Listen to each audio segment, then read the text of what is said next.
నిరుపేదలకు సొంతింటి కలను నిజం చేసే దిశగా రాష్ట్ర ప్రభుత్వం ఇందిరమ్మ ఇళ్ల పథకాన్ని తీసుకొచ్చింది. ఇందులో భాగంగా ప్రభుత్వం చేపట్టిన ఇంటింటి సర్వేకు కొన్ని ఇబ్బందులు ఎదురవుతున్నాయి. కొన్ని గ్రామీణ ప్రాంతాల్లో సిగ్నల్ సమస్యతో సర్వే ఆగిపోతుంటే పట్టణాల్లో సర్వర్ మొరాయిస్తుండటంతో సర్వేకు ఆటంకాలు ఏర్పడుతున్నాయి.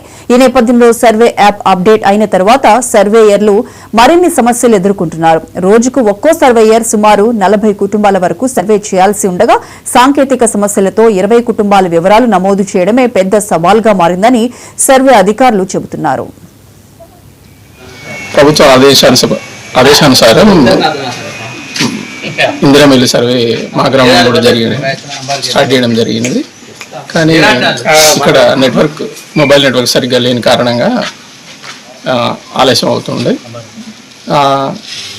దీన్ని స్పీడప్ చేయడానికి ఒక వెదురు బొంగుని తీసుకొని ఒక మొబైల్ని అమర్చి దానికి హాట్స్పాట్ ఆన్ చేసేసి దాని ద్వారా నెట్ని కిందున్న మొబైల్స్కి తీసుకొని ఇంటింటికి వెళ్ళి సర్వే చేయడం జరుగుతుంది. ఆ వెదురు బొంగు ఉన్న వ్యక్తిని ఒక 3-4 హౌసెస్ దగ్గర పెట్టేసి అక్కడ కంప్లీట్ చేసుకొని అక్కడి నుంచి పక్కకు జరిగి ఇంకా మళ్ళీ మిగతా ఇండ్లని చేసుకోవడం జరుగుతుంది.